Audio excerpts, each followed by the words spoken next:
बैठकर बारिश का मजा ले रहे हैं।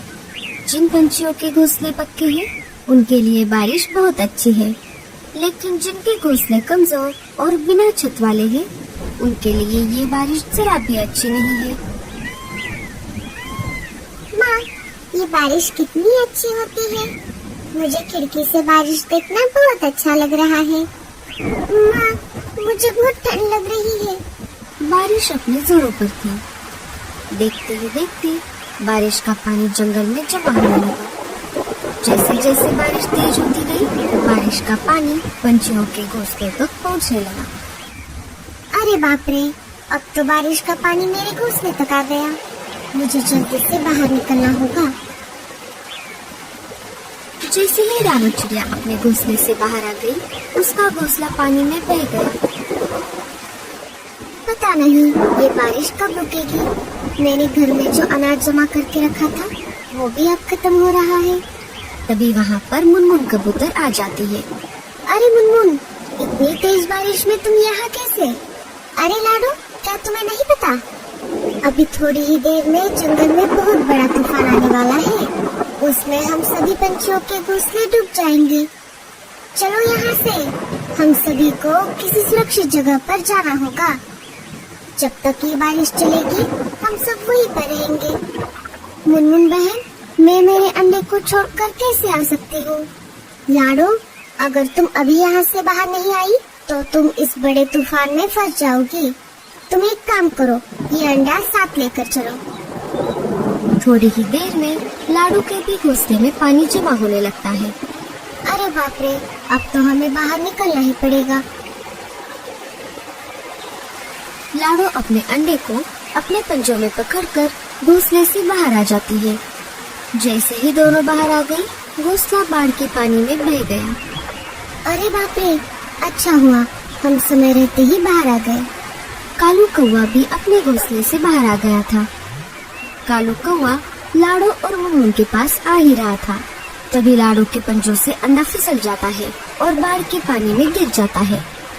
जैसे ही कालू ने देखा कि अंडा पानी में गिर गया है, कालू उसे पकड़ने के लिए बाढ़ के पानी में कूद जाता है। कालू ने अंडे को पानी से बाहर निकालने की बहुत कोशिश की, लेकिन पानी का बहाव बहुत ज्यादा था। देखते ही देखते अंडा बहुत दूर चला जाता है। कालू कौवा लाडो के पास आ जाता है। मुझे माफ कर दो लाडो, मैं तुम्हारे अंडे को नहीं बचा पाया।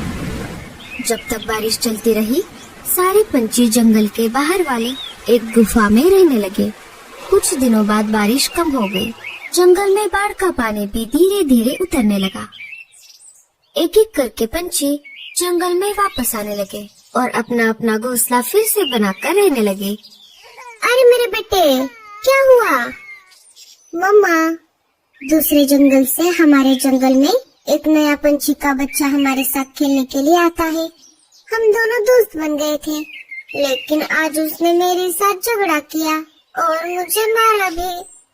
अरे अरे, कौन है वो बदमाश बच्चा जिसने मेरे लाडले बेटे को मारा? चल मेरे साथ, मैं अभी उसे बताती हूँ। नहीं मम्मा, वो मेरे साथ झगड़ा करके अपने जंगल लौट गया। जग्गू मेरे बेटे, तुम चिंता मत करो। अब इस बार वो बदमाश बच्चा जंगल में वापस आएगा, मैं उसका अच्छे से समाचार लूंगी। दूसरे दिन वो बच्चा फिर से जंगल में वापस आ जाता है। आज वो जग्गू के बजाय टुन्ना के साथ खेल रहा था। तभी वहाँ पर गोरी और जग्गू आ जाते हैं। मम्मा, यही है वो जिसने मेरे साथ कल झगड़ा किया था। क्यों रे बदमाश, एक तो तू दूसरे जंगल से आता है और हमारे बच्चों के साथ झगड़ा करता है। क्यों मारा मेरे बेटे को? नहीं आंटी, मैंने आपके बेटे को नहीं मारा, उल्टा उसी ने मेरे साथ कल झगड़ा किया और मुझे मारा। ये देखिए, मेरे सिर पर चोट भी आ गई है। मम्मा, ये झूठ बोल रहा है। तुम्हारे माँ बाप कहाँ है? मुझे उनके पास लेकर चलो, मैं उनसे तुम्हारी शिकायत करती हूँ। मेरे माँ बाप नहीं है, मुझे बचपन से मेरी दादी ने संभाला है। अब तुम इस जंगल में खेलने के लिए नहीं आओगे। चलो जाओ यहाँ से, भागो यहाँ से। तभी वहाँ पर लाडो चिड़िया आ जाती है। अरे अरे गोरी, तुम क्यों इस बेचारे को डांट रही हो? बेचारा और ये? अरे लाडो बहन, तुम्हें नहीं पता, ये दूसरे जंगल से आकर हमारे जंगल के बच्चों के साथ झगड़ा कर रहा है, हमारे बच्चों को मार रहा है। क्या तुम ऐसा कर रहे हो? नहीं नहीं आंटी, मैं ऐसा नहीं करता। उल्टा इस जंगल के लड़के मेरे साथ बुरा बर्ताव करते हैं। मैं जिस जंगल में रहता हूँ वहाँ पर मेरा कोई दोस्त नहीं है, इसलिए मैं यहाँ पर आता हूँ। जग्गू, चलो यहाँ से, अब तुम इस बदमाश बच्चे के साथ नहीं खेलोगे। गोरी और जग्गू वहाँ से चले जाते हैं। तभी वहाँ पर कालू कौवा आ जाता है। अरे लाडो, तुम यहाँ पर क्या कर रही हो? क्या तुम्हें अपना नया घोंसला नहीं बनाना? मैं लकड़ियाँ लाने के लिए बाहर आई हूँ कालू भैया। तभी कालू की नजर उस बच्चे पर पड़ जाती है। कालू एक बार के लिए उस बच्चे को देखता है और एक बार के लिए लाडो की तरफ देखता है। अरे कालू भैया, क्या हो गया? कहाँ खो गए? लाडो, तुमने ये बच्चा देखा? ये बिल्कुल तुम्हारी तरह दिखता है।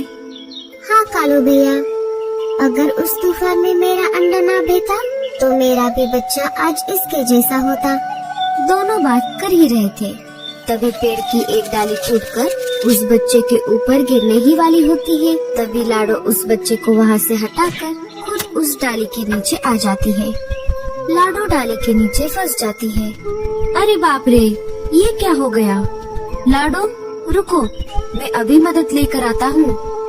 कालू वहाँ से मदद लाने के लिए चला जाता है। तभी वहाँ पर उस बच्चे की दादी आ जाती है। अरे टीलू, तुम कहाँ थे इतनी देर से? मैंने तुम्हें कहाँ नहीं ढूंढा। चलो अब घर चलो। दादी, वो सब छोड़ो, पहले इन आंटी को इस डाली से बाहर निकालो, वो इसके नीचे फंस गई है। दादी लाडो के ऊपर से वो डाली हटा देती है।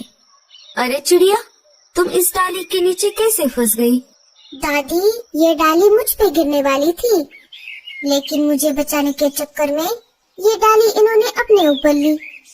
तुम्हारा बहुत बहुत शुक्रिया चिड़िया, तुम्हारी वजह से आज मेरे टीलू की जान बच गई। कोई बात नहीं, ये तो मेरा फर्ज था। दादी, एक बात बताइए, आपको ये चिड़िया का बच्चा कहाँ पर मिला? अभी कुछ महीने पहले जब तेज बारिश हुई थी, उसके साथ साथ तूफान भी आया था। इस जंगल में जो नदी बहती है, वो नदी मैं जहाँ पर रहती हूँ वहाँ से भी गुजरती है। मैं उसी नदी के पास एक कुटिया में रहती हूँ।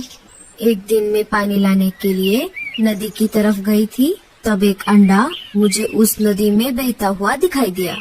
मैं वो अंडा मेरे साथ घर लेकर आई। ये बच्चा उसी अंडे से बाहर निकला था, तब से मैं उसे पाल रही हूँ।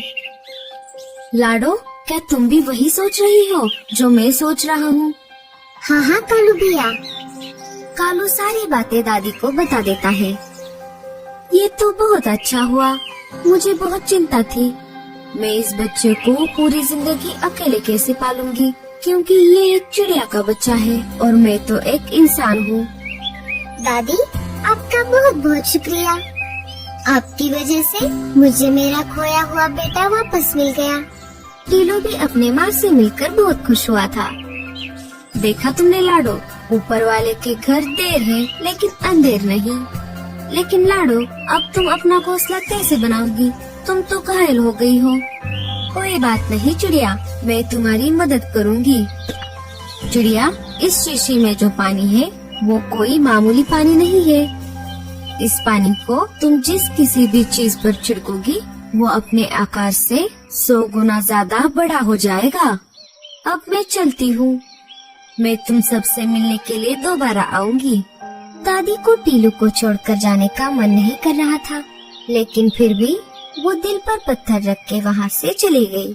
लाडो उस पानी को पास वाले एक पेड़ पर लगे एक सेब पर छिड़कती है।